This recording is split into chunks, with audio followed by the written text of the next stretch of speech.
Okay, welcome everyone to another episode of Between the Lines podcast, and a very special welcome to you, Hana. We've got Hana Assafiri joining us today. How are you? Oh, hi. Thank you so much for having me. And I'm really excited and was certainly looking forward to this podcast. Whilst I've done many, I think the importance of centering women and women's voices is extraordinary. So thank you. Thanks for the opportunity. You're welcome. Chelle, you going to say something or? Hi, everyone. Beautiful welcome to you, Hannah. We're both particularly excited for this conversation to unfold today. We adored your book, Hannah, The Audacity to be Free. Leanne and I are going to provide a quick summary of the book, as we always do, and dip in a little about Hannah's background as well and where she's come from. Do you want me to do that, Leanne? Yeah, sure. I think you've got the best version. Okay, no worries. So Hana Assafiri is a much loved and revered social activist and radical entrepreneur. Through the medium of food and dining in her renowned Moroccan Soup Bar based in Melbourne, she has worked tirelessly for women's empowerment. So Hana, The Audacity to be Free is a searingly personal memoir, a call to arms to break free from the chains of conformity, and an invitation to readers to join Hannah's mission of empowerment, inspiration, and progress. Whoever wrote that, I loved it. I think I'll leave now. That's enough. There you go. There's your podcast. I was going to ask Hannah, does that resonate with you, or how would you describe yourself? I mean, it's a very hard thing to do in a sentence or two, but yeah, well, especially cold, So no pressure. Yeah. So look, for me, no matter the arena, the space, the profession, the vocations, no matter where we are, for me, social, community, justice, kindness, compassion, I guess, are my currency and my thing in life. That's what gives my life meaning. And disrupting some of those dynamics and facilitating a somewhat better outcome. And oftentimes you find yourself doing this in the most unconventional of ways. So the minute you kind of say, well, I'm a restaurateur, for example, you've denied that you're many other things. Yeah. And the minute we categorize and confine and say, well, I'm an author, then I'm not anything else. So for me, I guess I'm just a person who seeks in the fumbling through life to make the world a slightly better place, slightly fairer and kinder for some of the most marginalised, particularly in women and girls, no matter where that is. And oftentimes just ensuring, obviously, that it's safe enough to disrupt and be unconventional in that call for change. There you go. I rehearsed that all night. that was such a fantastic answer, and I loved that it was kind of all about your values rather than what you do or those boxes or labels. It's all about what's important to you and what drives you. Well, I think that's for me. I mean, that's how I define myself rather than through what I do. And oftentimes when we peel away all of those categories that we sit and hide behind, very few people actually know who and what their values are and what they stand for. We just emulate what, our conditioning and circumstances and the pathways that are mapped out for us, and we kind of just slot into them without ever questioning. And I think especially now the world is demanding that we kind of pay attention, and producing more of the same is not going to change things really. So and I've been lucky in many respects that whilst my life has been shaped by adversity, trauma, and difficulty, it's also given me the opportunity not to be defined by those events, but to enhance and reimagine what defiance, resistance to those events can look like, and reimaginings. So in that way, I guess I focus on that rather than the trauma itself. And the way you described it is exactly how people are receiving you and meeting with you. Hannah, you came onto our radar through one of our online book club members who is Melbourne-based and went to your Moroccan Soup Bar in Fitzroy North, I think it's located, and was just the emotion that she was expressing over that experience. And then she has read your book and was just gushing with like, you guys have to read this book. And then, you came onto our radar and we're like, we do, and we need to have you on the pod, and here you are. So thank you for showing up and being the essence of yourself and putting yourself out there in the world and creating a difference. Thank you for allowing a safe space for that raw conversation that, and certainly at the moment, I think these spaces are not available to us, meaningful spaces for engagement beyond the sensationalist, sound bites and reaction and action, but to genuinely explore and delve into the complexity beyond polarizing. They're rare spaces. So for me, the commitment was, I was looking forward to this. I was just going, when are we on? There you go. Yeah, that's right, wonderful. Thank you. I think there's so many things that you've explained so eloquently just in that first part of describing your story and your responses to things. And I can see how, so the book's a memoir where you talk about lots of different things in your life that you've done, things like the Moroccan Soup Bar, but then the initiatives you started, like speed date a Muslim, and those salon conversations and all of those kind of things. And it seems to all tie back to what you were saying about advocating or agitating for disruption or change to help people who are most marginalized. But you also, that focus of keeping girls and women at the center is really clear as well. What's interesting to me is that in the book, you talked even from a very young age, you had questions, and even here it was saying that, the book is funny too. Some lines make me giggle. Like, I must have been dropped on my head, born to ask, why are things not better than this? You really had that question and that passion from a really early age. Yes, look, I think it's especially so when you endure adversity and trauma. It does beg the question about, how does this happen? Who allows this stuff to happen?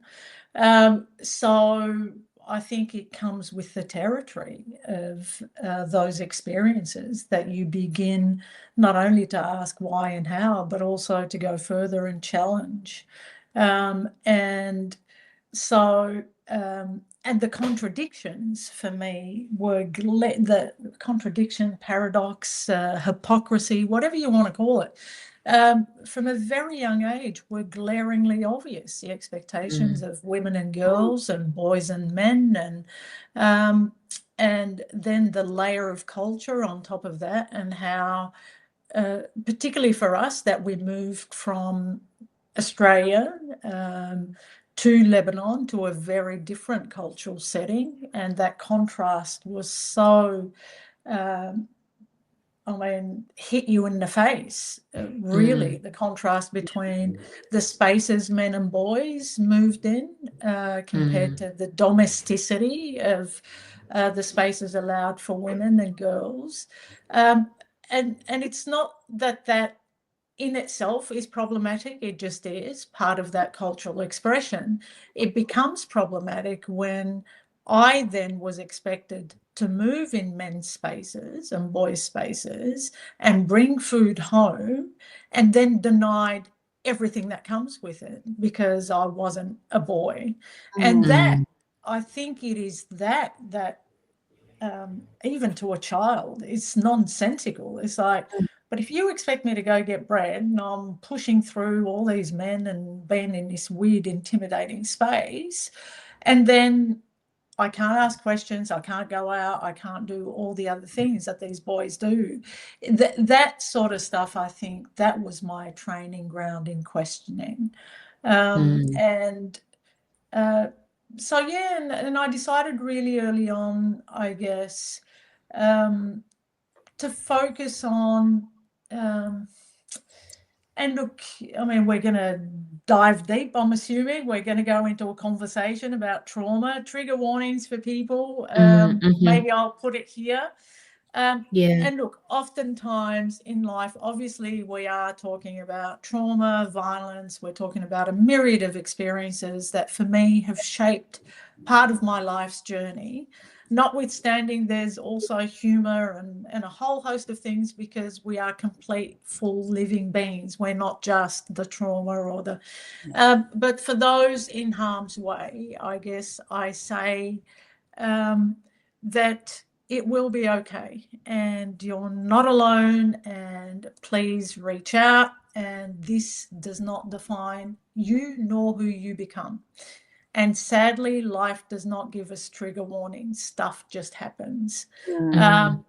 And importantly, it forms part of our story. It is not the whole story. And yes, at times we're victims, and then we're survivors, but then we become something else.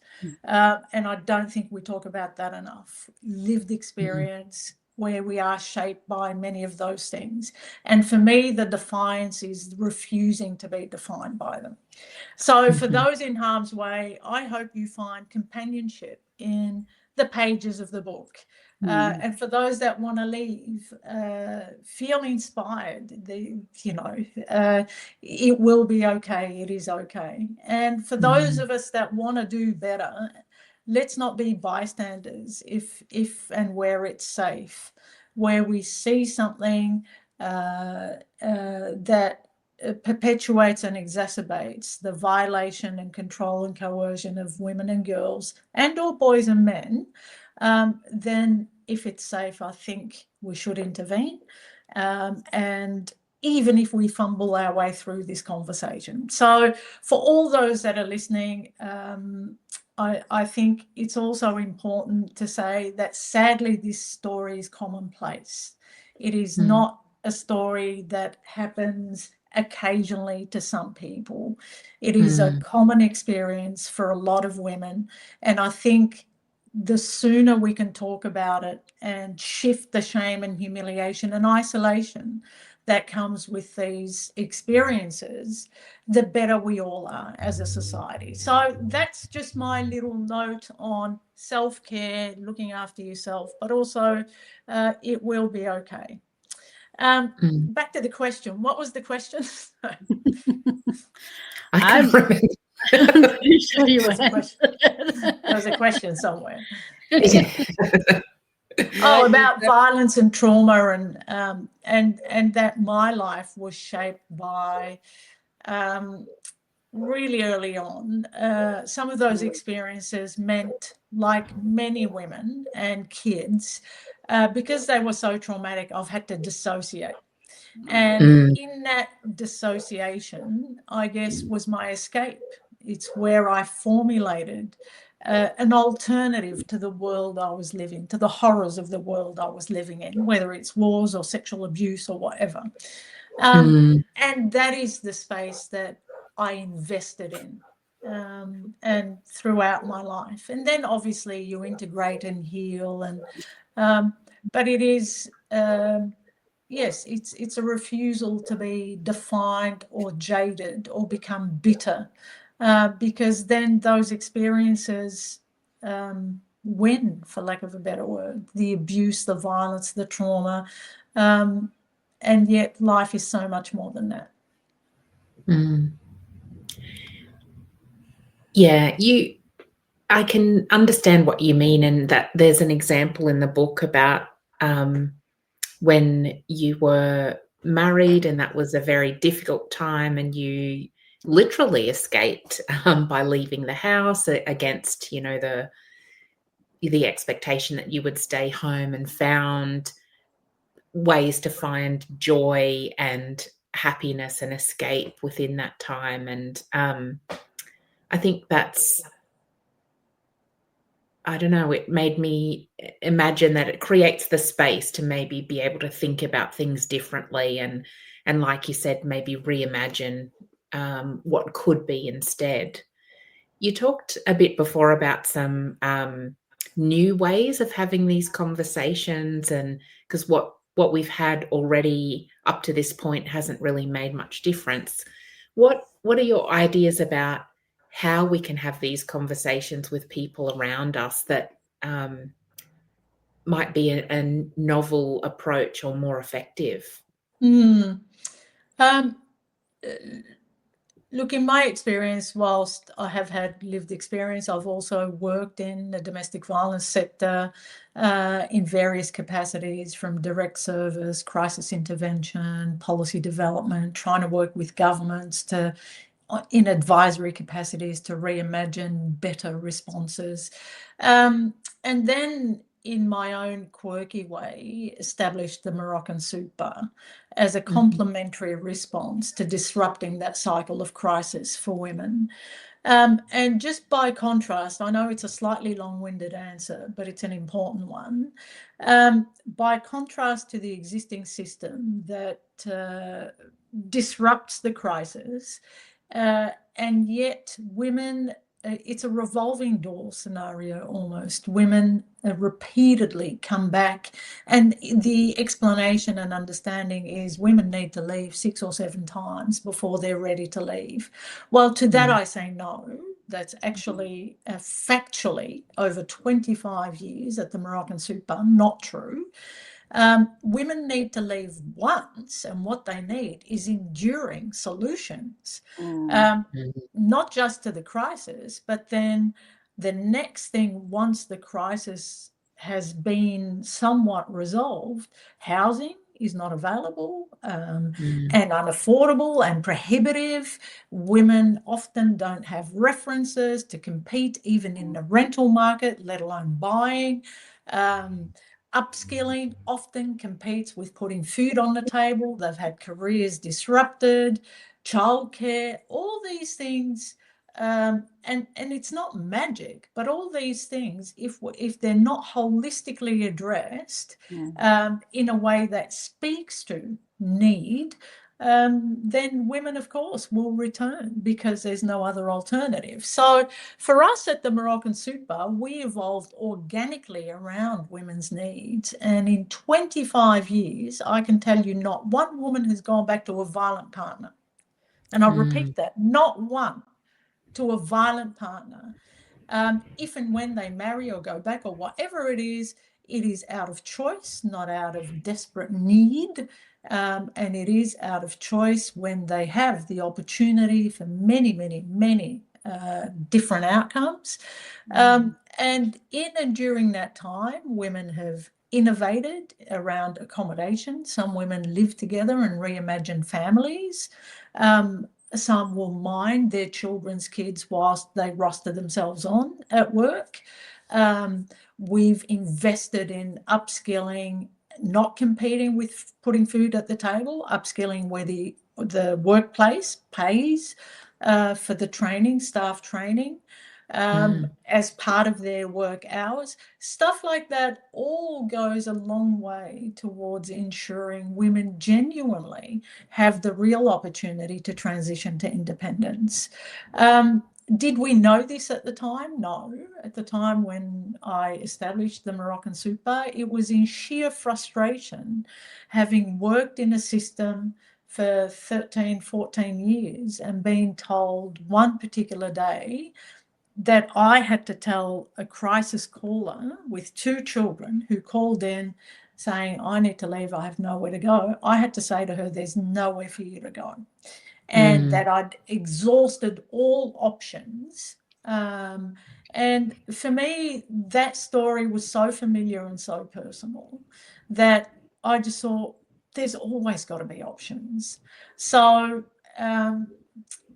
for whatever reason, luck, karma, intuition, a whole host of things kind of came together, and I was driving home and saw this sign on a shop front in North Fitzroy, and it spoke to my frustration and despair, and I just thought it'll be a place for women, by women, not knowing what else it would be. And haggled the deal, and the Moroccan Soup Bar was born, back of house, to provide support, employment, whatever the needs were of women.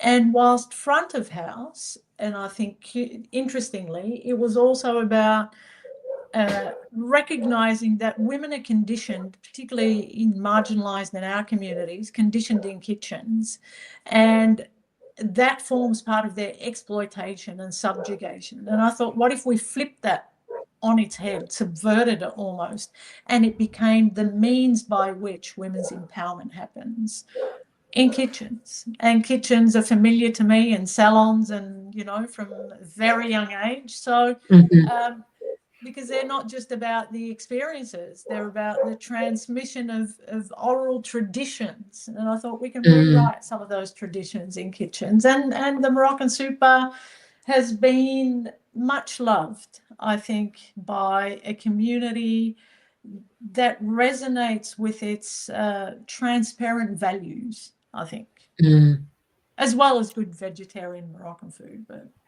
yeah, which is not something to minimize. It's that hospitality is a big part of the storytelling and everything else. But I really liked in the book how then towards the end you were reimagining that phone call with that woman one day, and the conversation would be very different if at the Moroccan Soup Bar it would have been, come on in and have a seat. And it's just such a powerful analogy about how thinking about things differently can lead to such different outcomes and opportunities. And look, the other thing I think we as a society, and look, Australia, I mean, we are in the grips of an epidemic. It's a universal problem, and Australia is not immune. Gender-based violence and its expression, and for all the indicators, we're going the wrong way in terms of domestic, the brutal end, the domestic murders, the measurable indicators, they're going the wrong way. And for me, that's not necessarily, it's not accidental. It is because we haven't stepped into the void that's been left behind. And by that I mean we as a nation, as a society, our conversation around gender-based violence implicitly makes holistically all men to blame for violence against women, and holistically paints all women as victims of gender-based violence. To that, well, firstly, that's inaccurate. And secondly, does us a disservice, and it's very polarizing and divisive, backs people into a corner. Perpetrators are perpetrators, and we need really clear lines of accountability, absolutely, and they need to be enhanced. And the doublespeak around the flexible, loose laws that continues to allow men to get away with abuse and violence need to be looked at. Similarly, men who are not perpetrators, men and boys, need to be engaged in this conversation in a way that invites them to be allies and to take responsibility for the privileges they hold in society. in this conversation and to be invested in it. And secondly, women at times, and this is probably not popular to say, unwittingly or otherwise, at times uphold the very attitudes that are the drivers of gender-based violence. Everything from when our children go out, if we have children, we ask the boys very different things to what we ask the girls. Our attitudes to what we accept, what we are silent on, and what we condemn are often very gendered. And I think, to use an outlandish example, Donald Trump didn't just become.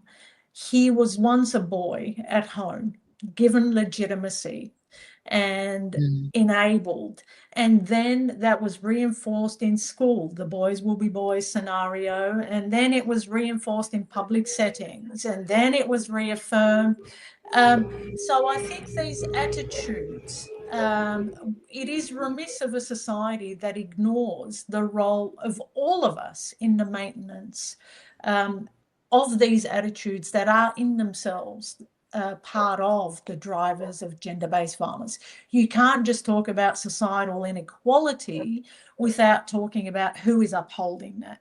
And often it is men, women, non-binary. We all do it unwittingly. And I think part of the change is to lean into that conversation. And the void that's been left by that has created the world, like the Andrew Tates and others, to step into that role and really double down on misogyny, because we have not filled that role at all. So I think that's one thing we can invest in and have the difficult conversations that need to be had, and see good men as allies in this conversation, and clarify our lines of accountability around expressions of violence and coercion. That's so true. It's not a woman's job to train the men to think and behave differently. It's something that all men need to hold each other to accountable, because if women are being seen as less than and being discarded and mistreated, how are we ever going to be heard? Well, exactly. Yeah. Together. And we need to change the structures. It's not about inclusion. It's about changing the very structures. And look, I mean, these are bigger political conversations, and, we need the spaces to have them, and how to reimagine a society that is kinder and fairer and more just for everybody, and centre the voices of the marginalised. They're bigger conversations that we all have in our own small way. And you created this, Hannah, in your salon conversations that you talk about it in the book. And I love, like, I immediately was like, oh my God, we need this in our area. How do I initiate this? How do we start this? I work in women's circles, and I'm like, I feel safe with women. But the men need to be included in that as well, and so that they have that space to observe and learn how those conversations can occur without it being competitive or combative. But as long as, and this is also what I'm saying, and it is a little concerning, as long as the solutions are led by women, and particularly those with lived experience, there's no point going to, and what we're seeing at the moment is, some conversations where men are leading social change around gender-based violence from their perspective, and you just go, but that is so ill-informed.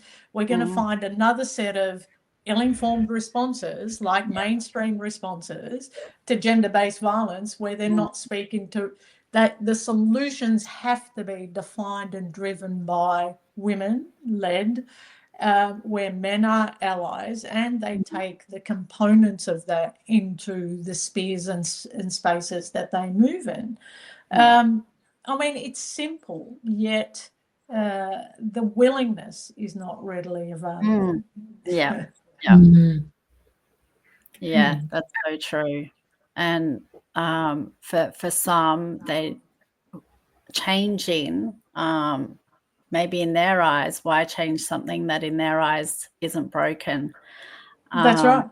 Yeah. So that's right. There's no resistance. Yeah, and look, whether we're talking about racism, sexism, homophobia, all those things, there's no incentive really for people who are the benefactors of social privilege to change. Why would they? And secondly, they cannot see the privilege. It becomes invisible because it's part of their conditioning and experience. It's only when there's a contrast to that. So let's not pretend that the onus is not on those on the margins, really, and the responsibility, because there is no incentive for the discretion of the privilege to get on board and go, I want to make change. And if we can accept that the heavy lifting is often done by people that are disenfranchised, sadly, and yet we continue to be here, and we continue to be in these spaces and continue to tirelessly contribute towards making things better. You know, human rights, social justice, they don't win elections, sadly. But they matter, and they matter because they hold us in good stead. They enable us to deal with pandemics and crises and global warming, and whenever there are those big social crises, when a society is intact and cohesive, we're better able to endure it rather than anyway, blah blah. I can go on. No, it's not bloody blah to me. It's so interesting, and you know, Chelle and I were talking this morning before you joined us about how you have just this awe-inspiring way of communicating these things so clearly and passionately that both of us wish we had. So it's really lovely to listen to you speak about it. We could listen all day if you could talk all day. Look, thank you. And I just think if we allow, and one thing I wanted to mention, I guess, without feeling uncomfortable about the compliment, so thank you, I'll take the compliment, is women's intuition. And I think often in society we undermine it, undervalue it. It is not seen on par with reason, and reason is often considered male traits, although it's not explicitly said. But we value reason, we value a plan, we value you have to have, even in business, you have to have a clear business proposal. It has to be tangible, it has to be quantifiable. Intuition is the opposite of that, and yet it is the one barometer for me that's held me in good stead. It'll never put you in harm's way. And intuition doesn't have a plan. It simply says, take that step. It'll be okay. Trust it. And when you're there, it'll tell you to take the next step. And it requires extraordinary trust in yourself and self-awareness. And that we don't do enough of. And I think if we can kind of crack open some of the existing social structures and allow a bit more of that to come in, we will all benefit from that. And the second part of that is women's lived experience, not just intuitive one, but women's lived experience And socialization means that we don't necessarily respond to conflict in the same way as men. So we don't punch on ideas. We're not brutal in revenge and retaliation. We still get angry. We are still frustrated. We are still devastated by the injustice and the brutality. And yet our way of imagining a way out is to connect through compassion and humanity and wisdom to try and resolve and move towards a different outcome. So I think more of that now, more than ever, and less of doing more of the same cycle of revenge, retaliation, brutality, silencing, coercion, all that sort of stuff. So there's room for women, or there's necessity for women's contribution right now. The problem is that we have to innovate because there's no reference.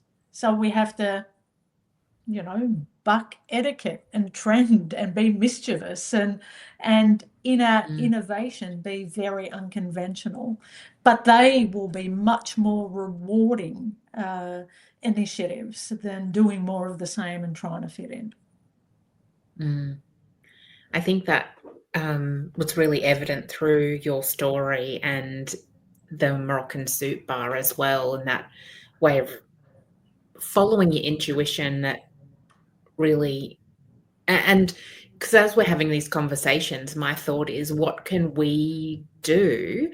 That's a very brain-based reasoning kind of question, and maybe it's, but we're all human at the end of the day. So we have brains, but we've also got hearts and guts, and that's where the intuition comes in, which is equally valid. And maybe for me, it's just about listening to that intuition and following some of the things you did in the book, which were really having open conversations with people that you were different to, and promoting those in the soup bar for people to be able to talk and understand each other and find that connection and kindness, but also opening your heart and your doors to people who needed things.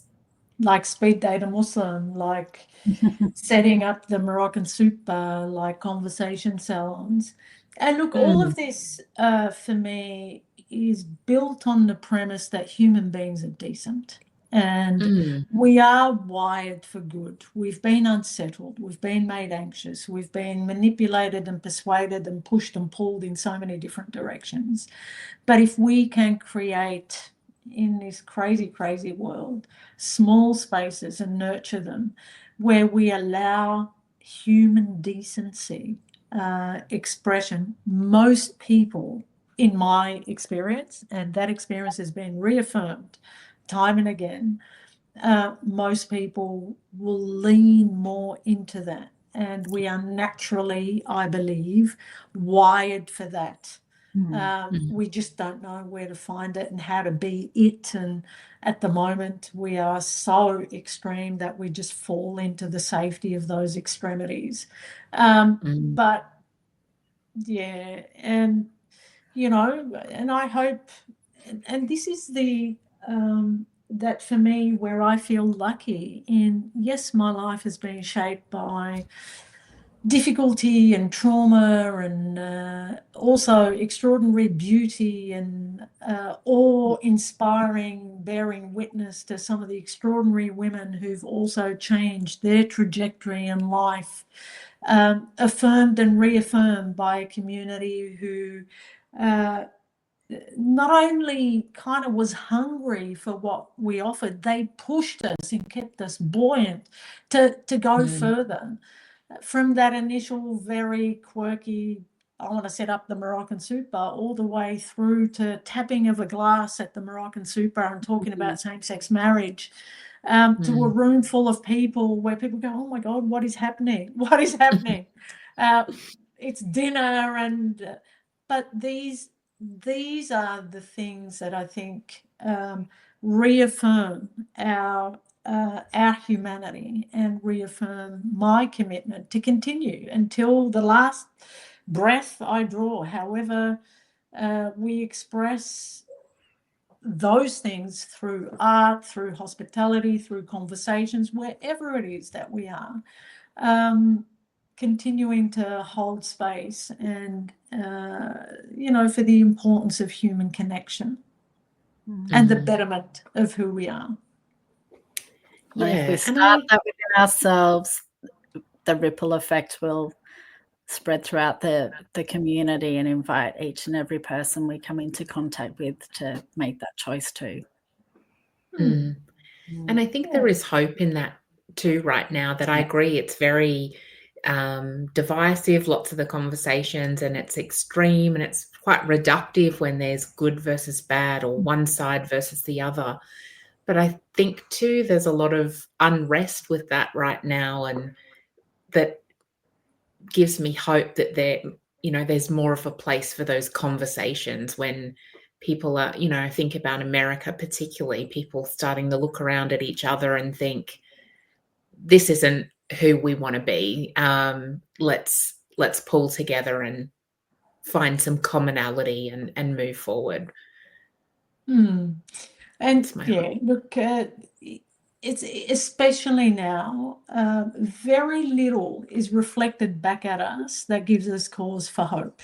Very little. You look around and you just say, here, the climate, waging wars, politicians that reign across the globe who are so out of touch and so brutal, whatever it is, very little gives us cause to say, the world's great. The future will be fantastic and we're inspired.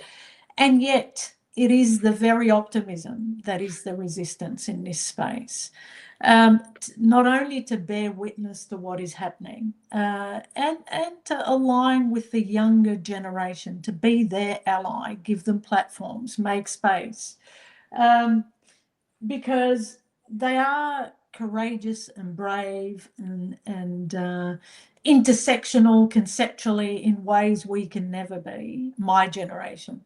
But at the same time, they don't have the resources, nor the spaces, nor the platforms, and I think they need to be given that. So trying to forge not old versus young, new versus old, but collaboratively and collectively and in coalition, how can we, with the wisdoms that we've learned, not succumb to this very polarized conversation and support them to be the future?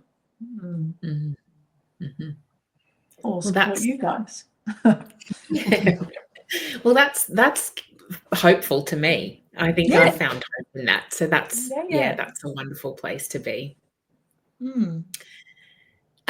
Thank you so much for your conversation this morning, Hannah. I think it's really been a beautiful extension of what it felt like a conversation through reading your book. And I think that it's a hopeful book as well, and I would encourage people to read it for that point of view as well. You start out right in the beginning talking about that it's what brought the book to be for you was your desire to document the journey of women towards freedom and self-expression and finding their strength and sharing stories to for the purpose of pushing the boundaries of societal norms and that kind of thing. And so, it was such an enjoyable book to read on every level, heartwarming, intellectually provoking, and just funny as well. So thank you so much for writing it and sharing with us today in conversation.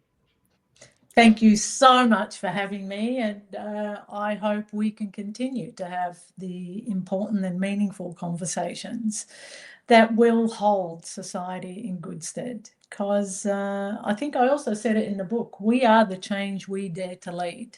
It's not going to be somebody else out there that's going to fix this. It's on us. Thank you, Hannah. Thanks, guys.